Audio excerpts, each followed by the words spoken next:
Hello friends, स्वागत है आप सबका मेरे चैनल सुषमा's 32 इंटेक में। और मैं हूं आप सबकी डॉक्टर सुषमा प्रसाद। दोस्तों, जैसा कि आप सब जानते हैं, इस चैनल को शुरू करने के पीछे मेरा मकसद था कि लोगों में डेंटल हेल्थ के प्रति अवेयरनेस बढ़ाऊं। और डेंटल हेल्थ के प्रति अवेयरनेस अगर बचपन से ही इंसान को मिलनी शुरू हो जाए तो उससे बढ़कर और क्या बात हो सकती है। तो मेरा मकसद ये है कि देश के हर बच्चे तक उसके डेंटल हेल्थ के प्रति अवेयरनेस को बढ़ाया जाए। और एक बच्चे में शारीरिक और मानसिक विकास के साथ साथ अगर डेंटल अवेयरनेस कोई बढ़ा सकता है तो वो होते हैं उसके माँ बाप और उसके टीचर। तो इस कड़ी में आज मैं आपकी मुलाकात करवाऊंगी एक टीचर से। तो चलिए शुरू करते हैं आज का एपिसोड। जैसा कि दोस्तों मैंने आपको बताया कि एक बच्चे के शारीरिक और मानसिक विकास में एक माता पिता और एक टीचर का बहुत बड़ा हाथ होता है। तो इसी कड़ी में आज मैं आप लोगों की मुलाकात करवा रही हूँ मिसिस प्रेमा शैल से, जो कि एक माँ होने के साथ साथ एक टीचर भी हैं। तो मिसिस प्रेमा, स्वागत है आपका हमारे चैनल सुषमा's 32 इंटेक में।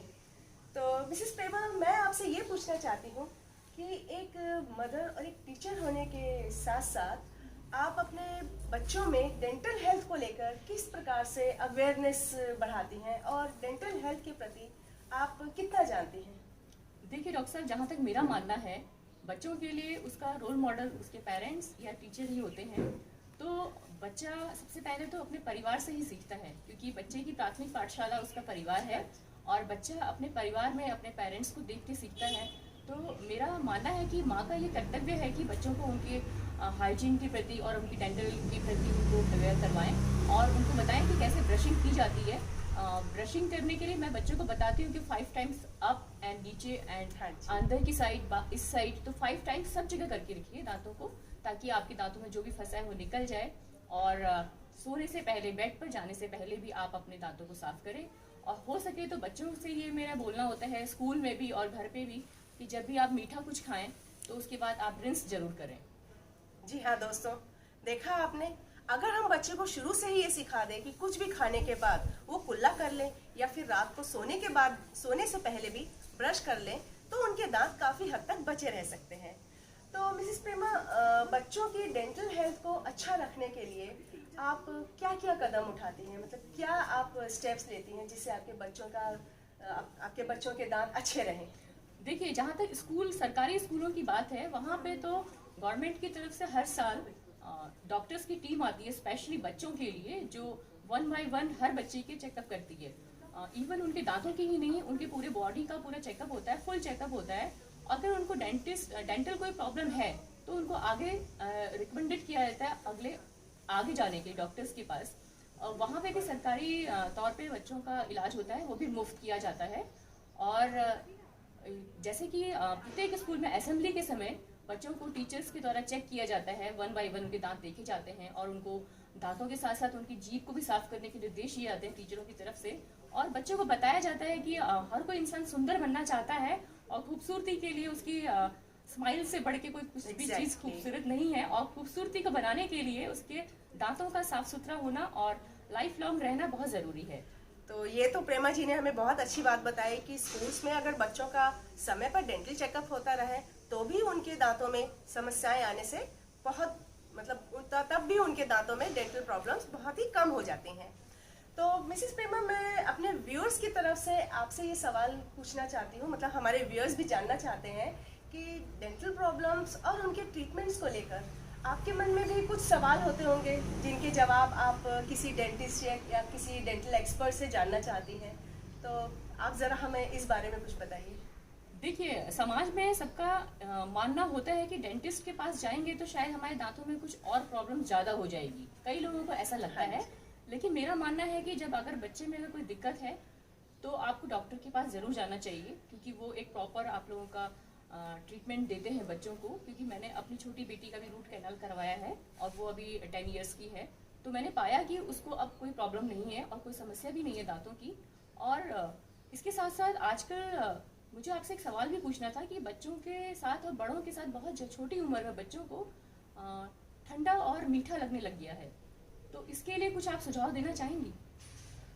देखिए प्रेमा जी, जहाँ तक बात है दांतों में ठंडा और मीठा लगने की, ये एक प्रकार की समस्या है जो कि अक्सर हमारी गलत ब्रशिंग, रॉन्ग ब्रशिंग की वजह से आती है। अक्सर आपने देखा होगा कि लोग अपने दांतों को चमकदार बनाने के लिए और सफ़ेद बनाने के लिए बहुत ज़ोर ज़ोर से रगड़ रगड़ कर करते हैं। खैर, इस टॉपिक पर मैंने एक अपना वीडियो पहले ही बना के रखा हुआ है, अपलोड कर दिया है, लेकिन फिर भी मैं आपकी जानकारी के लिए बता दूं कि अगर हम ब्रशिंग की इस टेक्निक, इस हैबिट को छोड़कर हल्के हाथों से अपने दांतों को ब्रश करना शुरू कर दें तो हमारे दांतों का इनेमल लॉस बंद हो जाएगा। क्योंकि जब दांतों के ऊपर से इनेमल हटता है तभी दांतों में ठंडा गर्म लगने की शुरुआत होती है। इसके अलावा दांतों में ठंडा गर्म लगने का दूसरा रीज़न होता है दांतों में कैविटीज़। तो हमें चाहिए कि समय समय पर हम अपने बच्चों का डेंटल चेकअप करते रहें। इसके अलावा आपका अगर कोई और सवाल है जो हमारे दर्शकों की तरफ से आप पूछना चाहें। क्या हम जब पेस्ट करते हैं तो क्या पेस्ट ही कर सकते हैं, उसके साथ क्या मंजन भी हमको लाभकारी होगा? प्रेमा जी, मंजन के लिए तो मैं आपको मना ही करूंगी, क्योंकि मंजन में एब्रेसिव पावर होती है। एब्रेसिव यानी घिसना। तो हम मंजन को जितना अपने दांतों पर इस्तेमाल करेंगे उतने ज़्यादा हमारे दांत घिसेंगे और हमारे दांतों का इनेमल लॉस होगा। इसके बजाय, इसके मुकाबले जो हमारा टूथपेस्ट होता है उसमें दांतों को घिसने की क्षमता बहुत ही कम या फिर ना के बराबर होती है। तो मैं तो आप लोगों से यही सजेस्ट करूंगी कि आप लोग मंजन की बजाय अगर पेस्ट पर आ जाएं तो ज़्यादा बेहतर होगा। अच्छा डॉक्टर साहब, अंत में क्वेश्चन और आपसे पूछना चाहूंगी, मेरा पर्सनल क्वेश्चन होगा कि बच्चे को स्टार्टिंग जो है ब्रशिंग की कब से करवानी चाहिए, कितनी उम्र से हमें शुरू करना चाहिए? देखिए, यूजली बच्चों के दांत जो हैं 6 महीने से आना शुरू कर देते हैं। 6 महीने से लेके कम से कम 11-12 साल तक बच्चों के दांत आना शुरू हो जाते हैं। टेम्परेरी और परमानेंट। टेम्परेरी यानी कि मिल्क टीथ जो कि कुछ समय के बाद झड़ जाते हैं, उसके बाद परमानेंट टीथ आते हैं जी। तो मेरे हिसाब से बच्चों में जो पहला परमानेंट टूथ होता है वो 7-8 महीने से शुरू हो जाता है निकलना। हाँ जी। तो 3 साल के बाद आप अपने बच्चे को एक अच्छा बेबी ब्रश दे सकते हैं और अपने सुपरविजन में आप बच्चे को अपने हाथ से ब्रश करवा सकते हैं। तो शुरुआत में बच्चे को ब्रश करवाना सुबह तो ठीक रहेगा, अगर रात को हो सके तो ही ब्रश करवाइएगा।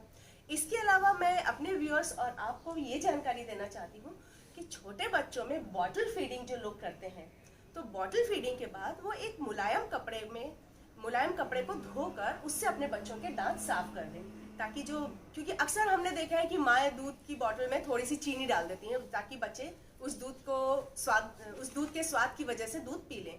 तो इसलिए ताकि बच्चों के दांतों में कैविटीज ना हो, तो माँ को चाहिए कि वो एक साफ कपड़े से अपने छोटे बच्चे के दांतों को साफ कर दे हर बार बॉटल फीडिंग के बाद। उससे क्या होगा, क्योंकि मैंने अक्सर अपने प्रैक्टिस में देखा है कि छोटे बच्चों में भी कैरीज हो जाती हैं, कैविटीज की प्रॉब्लम हो जाती है। तो अगर आप ये छोटे छोटे तरीके अपनाएं तो जहाँ तक मेरा ख्याल है बच्चों में ऐसी प्रॉब्लम बहुत ही कम देखने को मिलेगी। अच्छा डॉक्टर साहब, मुझे आपसे एक प्रश्न और पूछना है जो कि मेरी एक समस्या भी है स्कूल में।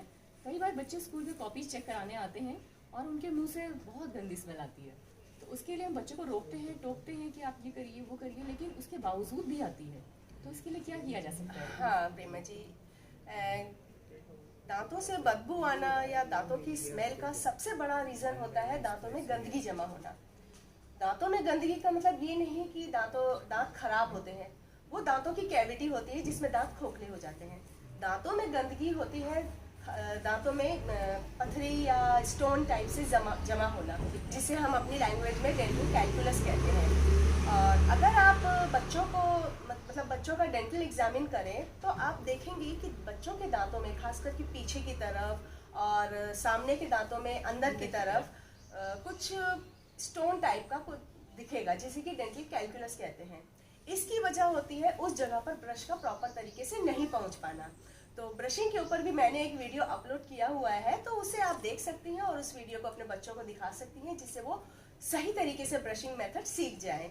और जहाँ तक इस स्मेल की बात है, तो अगर बच्चों का डेंटल चेकअप होता है तो डॉक्टर जाहिर सी बात है उन्हें दांतों की सफाई यानी कि दांतों की स्केलिंग के बारे में सलाह देगा। दांतों की स्केलिंग में क्या होता है कि हम दांतों की उस कैलकुलस को हटा देते हैं। जब वो सोर्स ऑफ स्मेल ही नहीं रहेगा, मतलब वो गंदगी ही मुंह में नहीं रहेगी, तो अपने आप सांस की बदबू दूर हो सकती है। और अगर समस्या ज़्यादा गंभीर हो जाती है तो हम माउथ वॉश वगैरह भी यूज़ करने के लिए सलाह देते हैं। अच्छा, एक डॉक्टर साहब, एक क्वेश्चन और है मेरे मन में, वो एज अ फन मैं आपसे पूछना चाहूँगी कि जानवर तो कभी अपने दांतों को दिखाने के लिए डॉक्टर के पास नहीं जाते और वो हमेशा मीट और मांस वगैरह खाते हैं, जिसके लिए उनको बहुत ही अच्छे दांतों की क्वालिटी चाहिए। तो ये आप, मेरा प्रश्न आपसे ये होगा, क्या उनके दांतों में कभी ऐसी कोई प्रॉब्लम नहीं आती होगी? प्रेमा जी, ये तो आपने बहुत अच्छा सवाल पूछा, क्योंकि अभी तक मैं इंसानों में डेंटल प्रॉब्लम्स के सॉल्यूशंस बता रही थी, लेकिन जानवरों में डेंटल प्रॉब्लम्स की बात के बारे में तो मैंने सोचा भी नहीं था।